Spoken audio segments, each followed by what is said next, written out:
Hi Nana.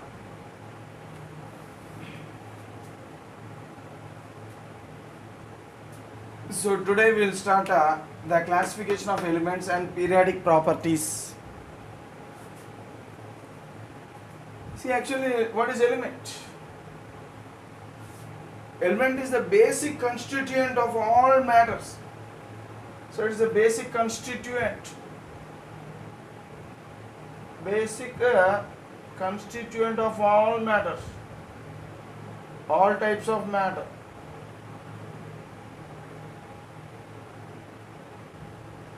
Okay. It is incorporated into numerous compounds. That is, elements are present in every compound. Almost is made up of so many elements. So minimum of 2 elements. Any compound may contain minimum of 2 elements. And the discovery of elements, it is an ongoing process forever. So in the early days, very few elements were known, and later on, so many elements were keep on adding to the known list. Now there are altogether 118 elements. See, actually, the first discovered element is phosphorus in 1669. So in 1669, the element phosphorus was discovered from the urine. It is isolated from the urine by a scientist known as Henning Brand. Henning Brand. Okay, so the first known isolated element is phosphorus, and this is isolated from the urine. Okay. See, actually, the main advancement about the chemistry, in chemistry, it was during the 18th and 19th centuries. That means during 18th and 19th centuries, there was a lot of advancements in chemistry.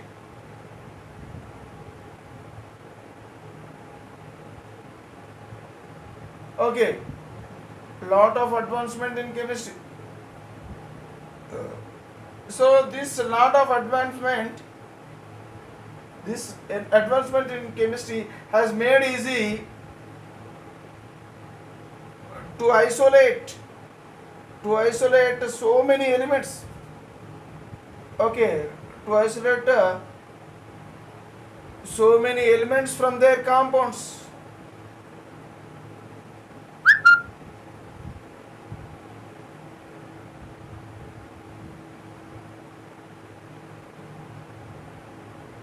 That means during 18th and 19th centuries, due to advancement in chemistry, so many elements were isolated from their different compounds. So before that, we were knowing only very little or else very few elements. By 1800 we know around by 1800 century or else by 1800 we know around 31 elements. 31 elements were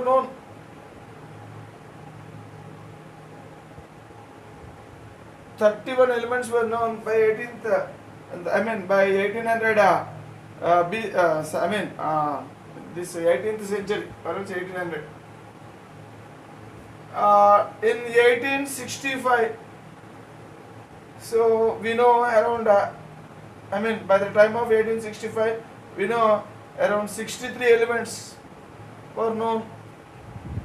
At present, how many elements? At present 118 elements were known. So like this. So the list of elements was becoming very large. So under these circumstances, see, and one more thing.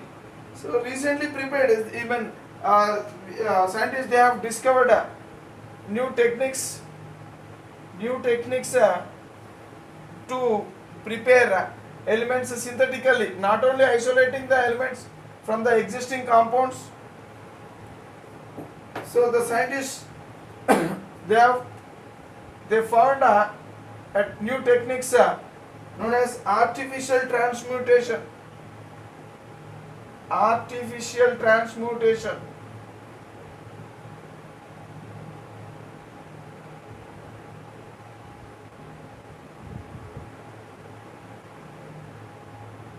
Okay, so this is a technique to synthesize new elements. Okay, so with this after knowing this technique, this artificial transmutation techniques, so many elements were discovered, and those elements were called as synthetic elements. They were called as synthetic elements. Right. So due to the isolation of so many elements, and due to the artificially preparation of so many elements, a very long list of elements was obtained. Now, so many elements were in our hand. Okay, so every element individually have its own properties. Every element individually have its own properties, and every element will form compounds. Every element will form compounds. So if that is the case, to remember all the properties of the elements individually, and also all the properties of the compounds formed from these elements individually, to remember and to study about the properties of all the elements and all the compounds formed from those elements, so it is very difficult. So it is very difficult to study the chemistry of all the elements and all the compounds formed from these elements. So it is very difficult. Now, this difficulty can be made easy by a process known as classification. So if you classify all the elements and the compounds formed from these elements, if you classify in a proper way, then the study of these elements and their compounds will become very easy, and such process is called as classification of elements. See, classification of elements. What is the benefit of classification of elements? So this classification of elements, it makes, or else it brings the alike elements together. Classification brings the alike, that means similar. Okay, alike elements together. Alike elements okay, alike elements together, and separating the unlike elements, and separating the unlike elements. That means out of several elements, some elements will show similar properties. So all the elements which show similar properties were bonded together, and they were grouped, and they were said to be placed in the N1 class. And some other elements which show similar properties, they were grouped together and they were kept in another class. And some other elements which show the properties somewhat different from these elements and from these elements also. So therefore they show some special properties. So those elements were they were grouped together and they were given a new class. So in this way, so all the known elements they were bought, they were, this classification brings the alike elements or similar elements together, and they separate the unlike elements. So such a process is said to be classification. Unlike elements away. Okay, they separate the unlike elements away. See this classification. So if you do like this, what happens? This will bring greatest control. So this will bring, classification will bring greatest control. This classification will bring greatest control over the characteristics. Okay, over the characteristics of the elements. That means we will get a greater control over the characteristics of the elements. That means all the properties of the elements can be studied easily. They can be remembered easily. We can easily study them and easily remember them for longer time. So that that is the meaning of greatest control of the characters of the characteristics of the elements. So when elements were classified, then we can have great command over the properties of the elements. That means we can control the elements. Okay, we can use the elements whenever we need and wherever we need. So like that, the classification process, it has got its own importance. Okay, right. So first definition of classification was given by a scientist known as Huxley. So this classification can be defined in several ways. The first definition.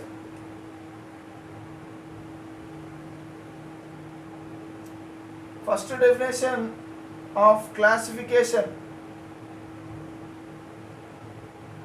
Who gave the first definition of classification? By a scientist known as Huxley. Okay. Right. Next, first definition. The known first classification. First definition is different from the first classification. The known first classification of elements was given by whom? Was given by a scientist known as Lavoisier. So before that also there may be classification, but from Lavoisier onwards, from Lavoisier, who is considered as the father of modern chemistry. Okay, so he was considered as the father of modern chemistry. So from his classification only, his classification was considered as the first classification of elements. So this Lavoisier, he classified the elements, all the known elements. Okay, he classified all the known elements into two classes. What are those two classes? Metals and non-metals. He classified all the known elements into two classes. What are those two classes? Metals and non-metals. But his classification is failed. Why? What is the reason for the failure of Lavoisier's classification of the elements into metals and non-metals? Because in most of the cases, metals were kept under metals family only, and non-metals were kept under non-metals family only. But there are certain elements which shows both metal nature and as well as non-metal nature also. Such elements were kept under both metals and non-metals. That means some elements were appearing in this class as well as in this class. It should not appear like that. So, if the elements appear everywhere, then what is the purpose of classification? So that is why the Lavoisier's classification, it was failed. because some elements okay were kept under both the classes, both the metals and non-metals. It should not happen like this. So element, either it should be placed in metal or else it should be placed in non-metal, but they should not be kept in both places. But there are some metals, some elements which were kept. Lavoisier, he kept some elements under two classes, here under metals as well as under non-metals also he kept. So that is why the classification of Lavoisier's classification of elements was failed. Okay, next classification after Lavoisier, the next classification was based on valency. So after Lavoisier, next classification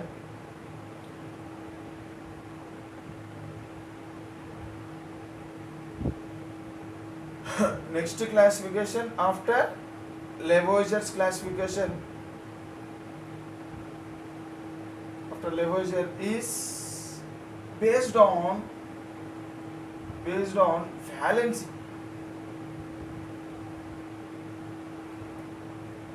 So based on the valency, so this classification was done like this. So some of the elements were kept under monovalency. Some elements were called as monovalent elements. Okay. Some elements were called as divalent elements. And some elements were known as trivalent elements, and others were known as polyvalent elements.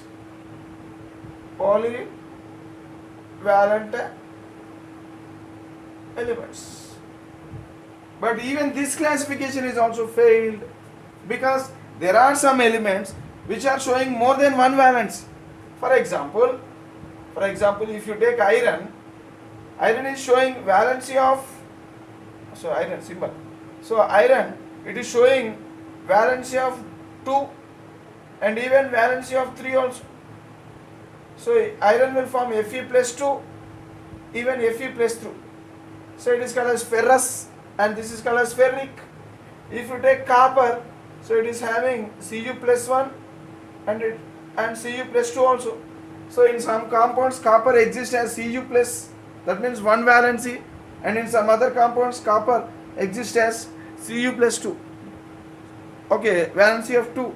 So like this, so many elements, they show more than one valency.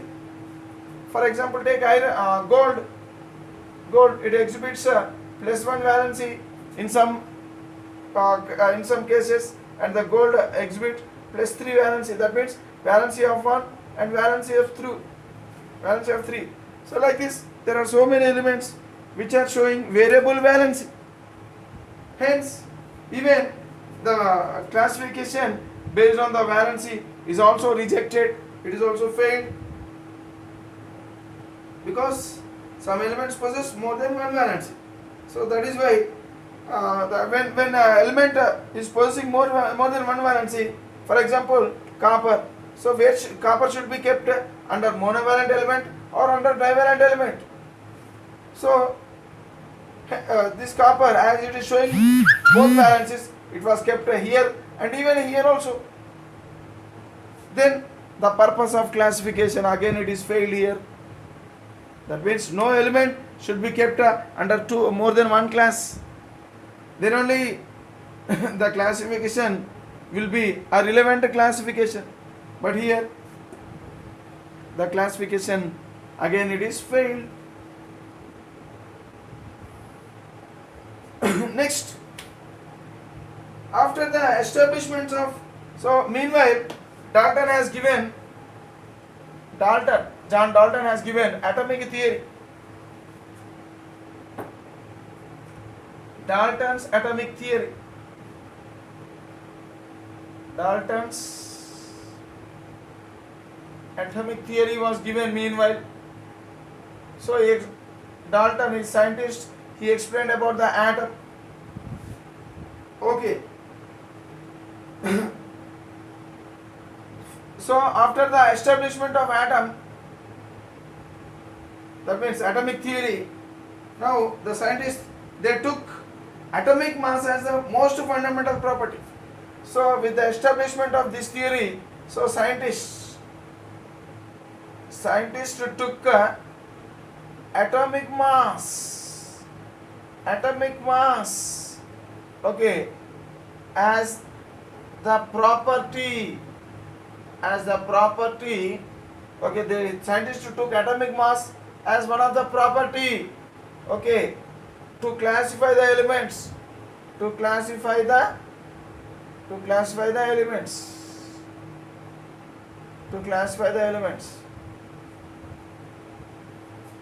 Okay, so generally to classify anything, whatever it may be elements or else any other thing. So to classify the things, we have to take certain property. Based on the property only, generally we will classify the things. For example, there are so many things in the world or else in the universe. So all the things are classified into two types. What are they? Living and non-living. What is the difference between living and non-living? So living organisms, they have life, whereas non-living organisms, they do not have life. So life is one of the property based on the property known as life. So all the things were classified into living organisms and non-living organisms.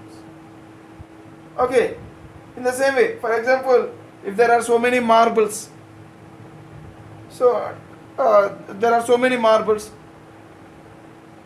So if you want to separate the marbles, simply we'll choose a color.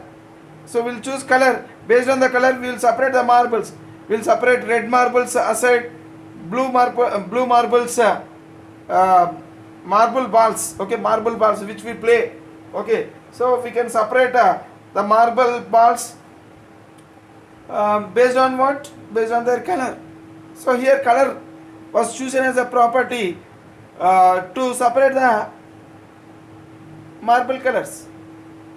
So like this. So to separate or else to classify anything, we require, we will classify the things based on the certain property.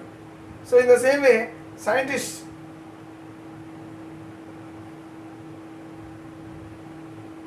okay, scientists, they took atomic mass as the property to classify what? To classify the elements.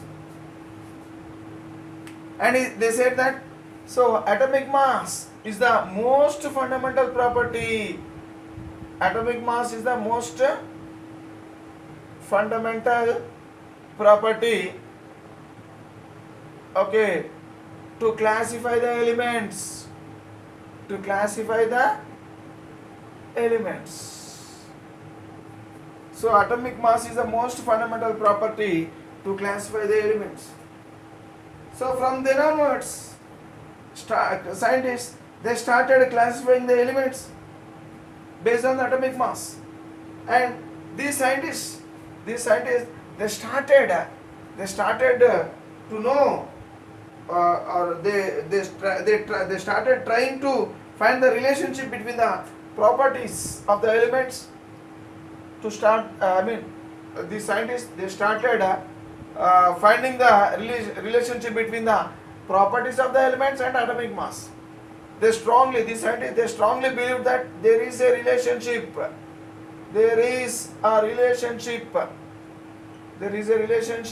between the properties of elements,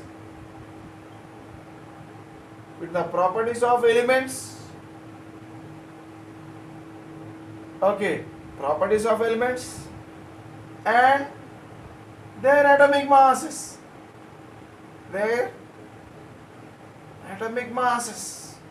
So like this, so the scientists, they started strongly believe, they strongly believe that there is a relationship between the properties of elements and their atomic masses. Okay. So with that idea, that means with that idea, I mean with what idea? So there is some there will be some relationship between properties of elements and atomic masses.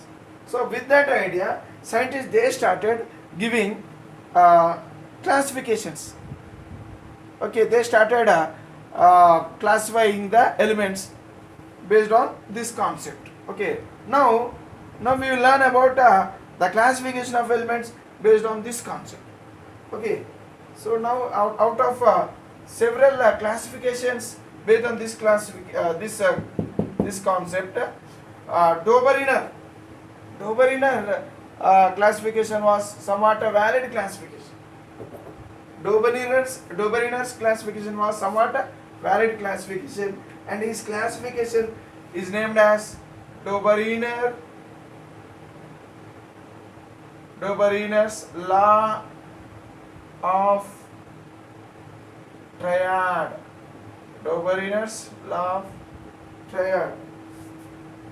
Okay, see, this was considered as the valid first classification based on the relationship between atomic properties and atomic mass.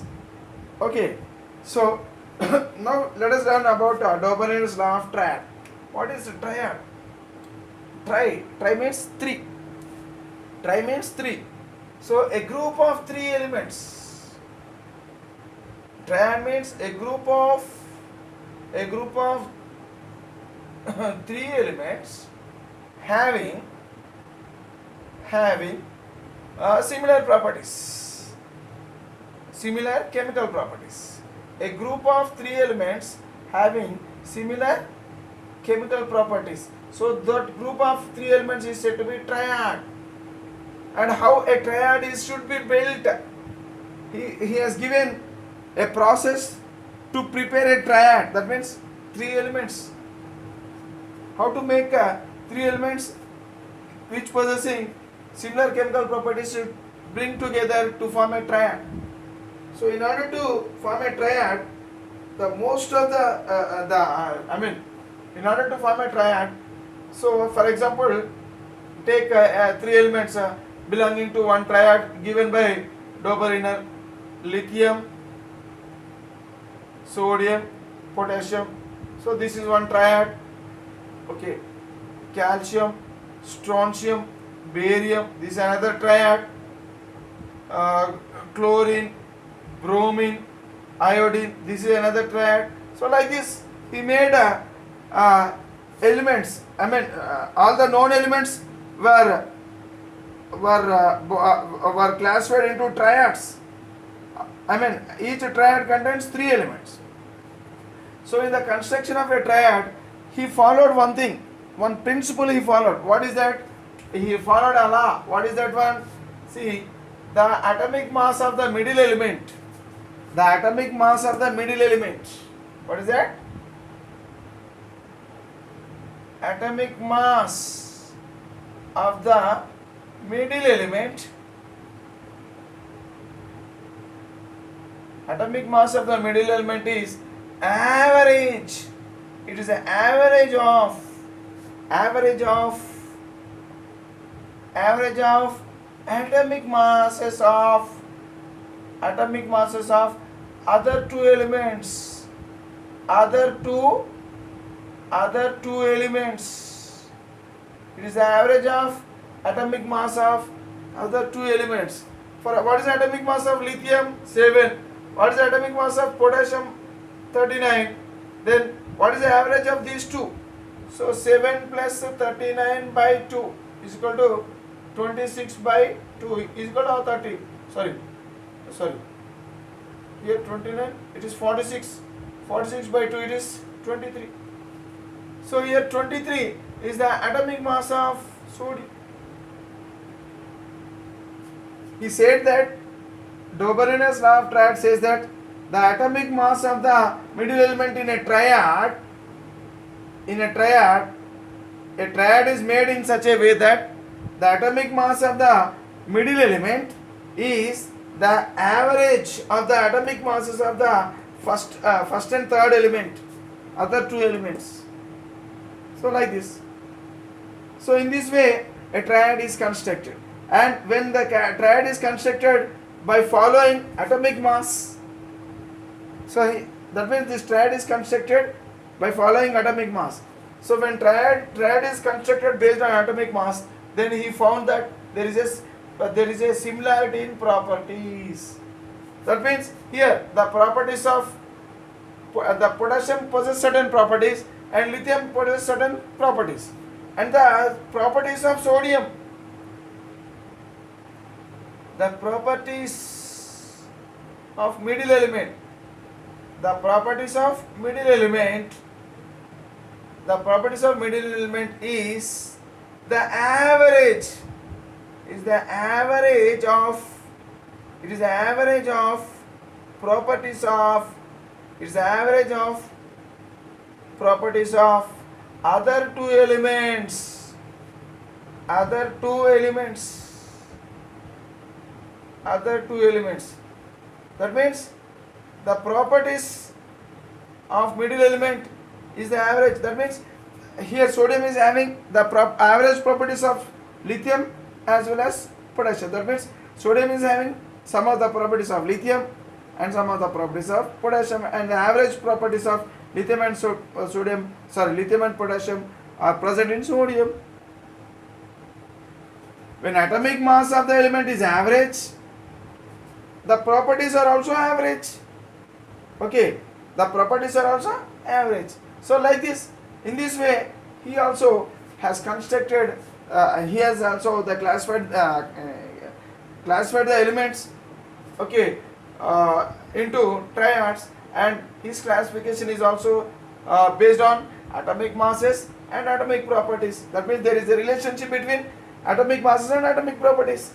When atomic masses is the average atomic mass, then the properties also should be average properties.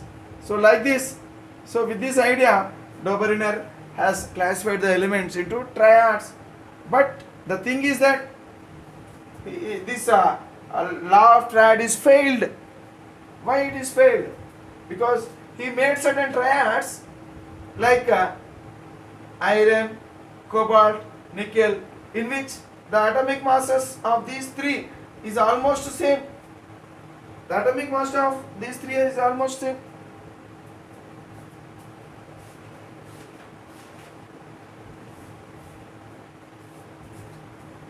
So in that case, what happens? So the atomic mass of iron is nearly equal to cobalt, and the atomic mass of cobalt is nearly equal to nickel. So it is not the average. It is not the average of these two, because all the elements are possessing nearly same atomic masses. It should not be like that. And moreover, here, as atomic masses are nearly same, then it is not following this rule. Hence, this is failed. Okay, so because there are some elements which are, because there are some elements which are made into triads, where all the elements in that triad, they possess similar atomic masses, almost the same atomic masses. So in that case, the properties cannot be studied as an average. The properties cannot be studied as an average properties. So the properties of cobalt cannot be average of properties of iron and nickel. So that is why this triad is not a valid triad. So like that, he made so many invalid triads also. And moreover, he could not arrange all the elements into triads. Hence, he left some elements without making into triads. Simply he kept those elements as elements only, and without making them into triads. So that is why the Dobereiner's law of triad is failed.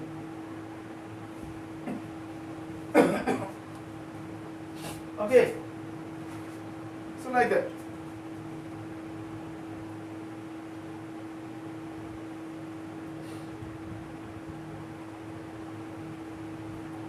That means this law, this Dobereiner's law of triad, it is not applicable to all the known elements. Hence, Many elements were not grouped into triads. He left so many elements without making them into triads, and simply he left those elements as it is. But one thing we learned from Brodmann's law of triad is, there is we came to clear understanding that there is a relationship between properties of elements. There is a relationship between properties of the elements and atomic masses. So from Brodmann's law of triads, we have got some more clear understanding that there is a relationship between properties of elements and atomic mass of the elements. So like this, Brodmann's law can be studied, but this law is failed. Next to Brodmann is another classification known as de Courtois classification. De Courtois classification. The next classification after Brodmann's law of triad is de Courtois classification.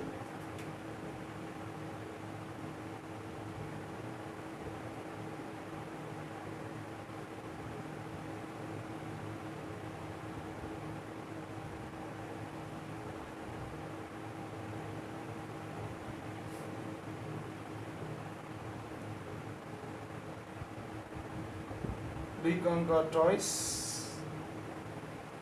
classification. His classification is also called as telluric helix. His classification is also called as telluric helix. Helix. What is helix? Helix means spring-like. Spring-like. Spring-like. So we have spring in our pens. In our ball pens, we have spring. So like that, spring-like. That means it is helical. So this type of arrangement is said to be helical arrangement.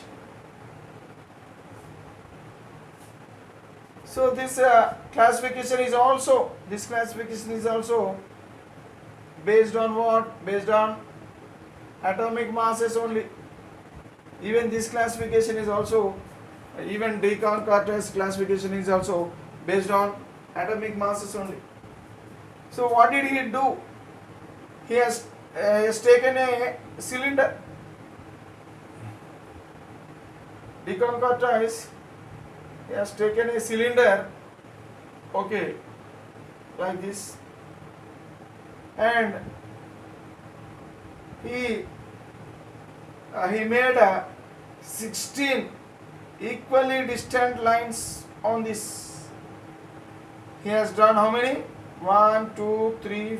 So first line, second line, third, fourth, fifth, sixth, seventh, eighth, backside ninth. Okay, 9, 10, 11, 12, 13, 14, 15.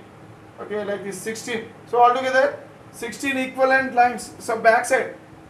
So around that cylinder. So throughout the surface of the cylinder, so he made 16 lines, vertical lines, okay, having equally distance. They are placed at equal distances, okay, and they are parallel to each other, and these are parallel to the axis of the cylinder. Suppose if this is the cylinder,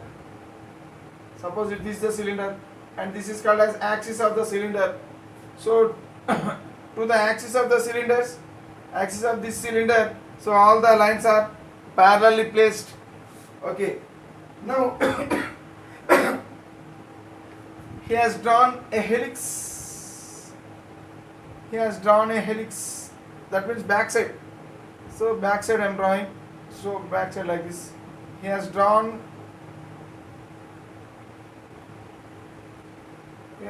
helix like this throughout the surface. He has drawn a helix. Okay, so like this. Actually it should be like this. Sorry. Again I am drawing.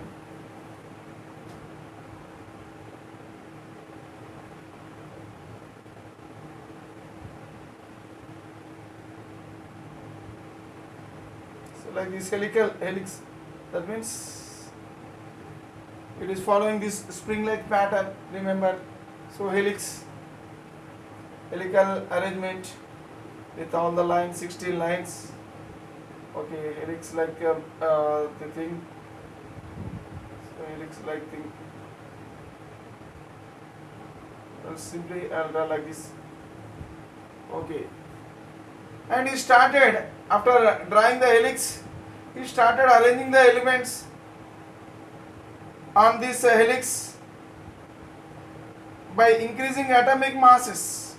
So he took an element with least atomic mass and he kept it here, and on that line on the helix, so next element with the next higher atomic mass is kept here, and the next element with next higher atomic mass is kept here, and the next element with next higher atomic mass is kept here, so and so on.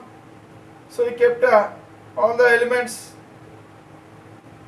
Okay, so that means so many elements were placed, in the same vertical column. So many elements were coming. So like this. So elements were coming on the same same vertical column.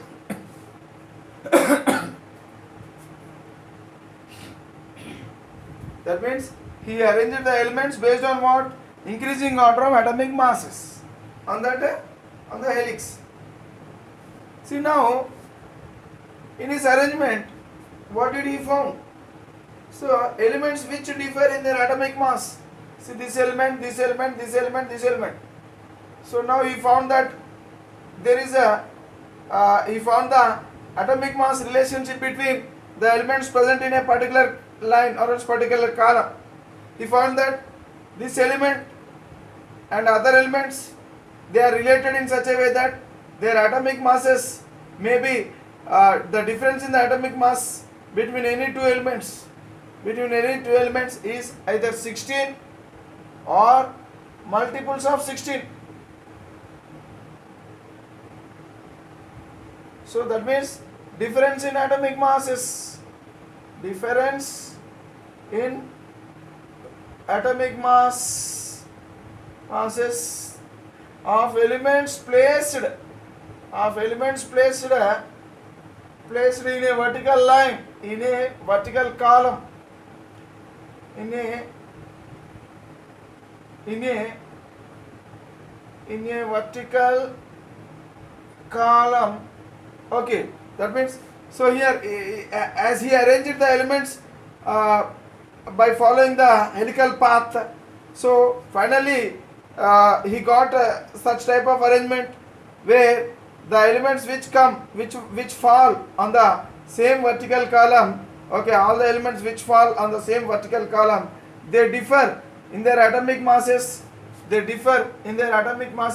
either by 16 or by multiples of 16.